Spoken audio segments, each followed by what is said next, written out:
Всем привет, мои дорогие друзья! Сегодня я хочу с вами обсудить пикантные новости и слухи про Чингука и Тэхёна. Дисклеймер. Данный материал носит исключительно развлекательный характер и никак не желает оскорбить кого-либо. Все, что здесь будет сказано, является исключительно моим мнением. Я не заставляю вас ли поверить в это, примите это во внимание. Тэхён в армии уже 291 день, увидимся через 257 дней. Чингук в армии уже 290 дней, увидимся через 258 дней. Итак, что же произошло у нас интересного? Тэхён нас радует своей активностью. Пост тренера Тэхёна в Инстаграм. Усердные тренировки даже во время праздников. Тэхён и Миндже поднимали тяжести в течение 2 дней. Я почувствовал гордость. Я завидую вашему лицу и молодости. С нетерпением жду следующих праздников. Давайте снова поедим краба в соевом соусе. Вот это мускулы! Я, наверное, упаду в обморок, когда бегу вдвоем такую фотку нам покажут.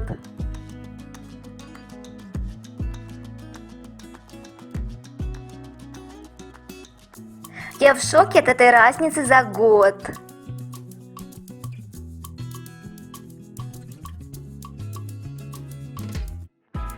То ли еще будет, какой же он красавчик, такой результат шикарный, точно больше мужа будет. Тэхён пьет протеиновый напиток во время силовой тренировки. Думаю, напиток уйдет в солд-аут. Все, что нравится парням, нравится и нам. На фото с Тэхёном его друг, актер Ким Мин Дже, и тренер Тэхёна вне службы Ма Сун Хо, ведущий MC Physical 100 и отмеченный наградами бодибилдера. Ну и отметим, что тренер, конечно, огонь. Тэхён с Миндже напомнили мне о том времени, когда Чингук звонил Тэхёну во время съемок телешоу в 2016 году, чтобы узнать, когда он вернется домой. Тэхён. Я, наверное, вернусь домой около 3. Да, хорошо. Это такой трогательный момент. Чингук позвонил, потому что переживал о своем любимом Тэхёне. Что ж, они действительно ведут себя здесь как супружеская пара. Миндже и Чингук были одними из 4 ведущих на шоу в 2016 году. И Тэхён во время беседы с Миндже попросил его об одолжении.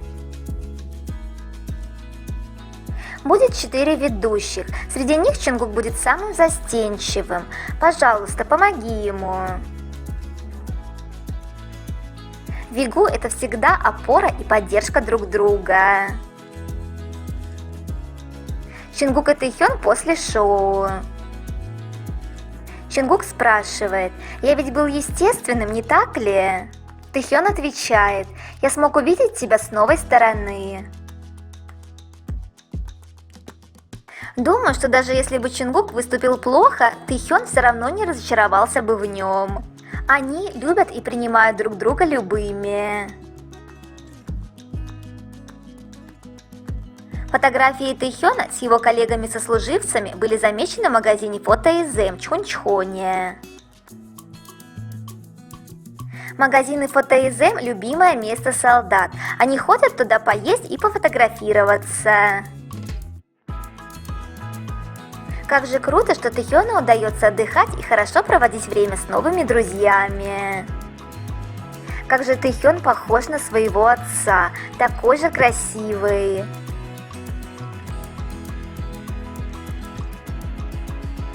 А еще я уважаю Тэхёна за то, что он, будучи мировой звездой, медийной личностью, ведет себя со служивцами на равных.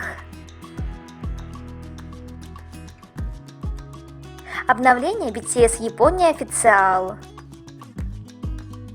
Выставка Чингука Golden The Moments Японии будет проходить в течение 37 дней в Токио с 23 ноября по 29 декабря 2024 года. Продажи начинаются с 1 октября 2024 года.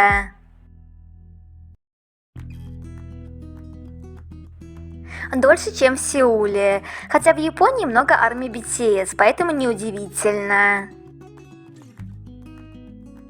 Песня Чингука Seven теперь является самой длинной песней азиатского сольного исполнителя в чарте Billboard Global 200, обогнав Like Crazy. Seven 62 недели, Like Crazy 61 неделя. Поздравляем Чингука, только вперед, за победами! Ресторан на острове Чеджу, который посетили Вигу и Чимин на съемках шоу «Вы уверены», сняли автографы Чингука и Тэхёна. В ресторане также заявили, что они не могут делать фото и видео. Фанаты в Твиттере предполагают, что это было указанием Хайба снять автографы ребят. А почему так произошло, остается загадкой.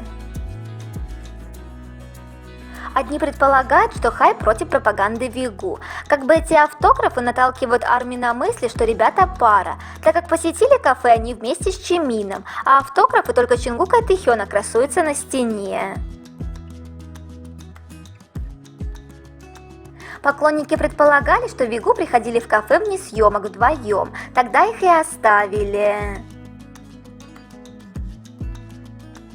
А другие говорят, что Хайб против, чтобы ресторан зарабатывал на имени парней, таким образом привлекая к себе посетителей. Из-за чего это произошло, точно неизвестно, остается только гадать. Всегда думала, что автограф принадлежит лично человеку, и он сам выбирает, где его оставлять, но не тут-то было. Хотя автографы ребят есть и в других ресторанах, и никто не заставляет их убирать. Почему произошло так именно с этим рестораном, очень любопытно. Женщина поделилась своим опытом встречи с преддебютным стажером Тэхёном и тем, насколько он был вежлив и добр. Она рассказала, что однажды зимой она встретилась со своей подругой, чтобы помочь ей, а потом они отправились в случайный ресторан. После обеда, когда пришла очередь расплатиться, они спорили с подругой, кто оплатит счет. Во время всего этого женщина случайно столкнулась с ребенком, который выходил позади них, и уронила свою сумочку, из которой все вывалилось. Женщина рассказывает, что этому ребенку стало очень неловко, и он стал извиняться и собирать вещи обратно в сумочку. Хотя рассказчик отмечает, что виноваты в этом оба, а не только ребенок. Женщина, наблюдая за ним, удивилась его красоте и скромности, дала ему леденец, который был в кармане, и заговорила с ним. Он говорил на диалекте тэгу и был таким счастливым, когда женщина подметила это. Дама спросила, был ли он студентом, и он ответил, что нет, но он был стажером. Она спросила, что это значит, и он сказал, что это подготовка к тому, чтобы стать певцом. Потом подошла ее подруга, и они попрощались. Женщина на прощание сказала ему: «Эта Джума станет твоей лучшей поклонницей, если ты станешь певцом». Ребенок выглядел таким счастливым и сказал: «Вы обещали». Но спустя время женщина забыла об этом. Через 2 года она включила телевизор и увидела знакомое лицо. Сначала она не поняла, кто это, но когда он улыбнулся, то женщина вспомнила, что это был тот ребенок из ресторана, и он действительно стал певцом. Следуя обещанию стать лучшей поклонницей, женщина купила несколько альбомов и подарила их друзьям своего сына, но, похоже, им они не очень понравились. Она стала волноваться, что ребят ждет провал, но волновалась в итоге она напрасно. Сейчас она болеет за Тэхёна с гордостью в сердце, как будто это ее собственный сын, который добился успеха. И женщина даже готова предложить ребятам снять клип в ее саду, если им это вдруг понадобится. Как же приятно было услышать такую прекрасную историю про нашего чистого и доброго мальчика. На этом я заканчиваю данную тему. До встречи!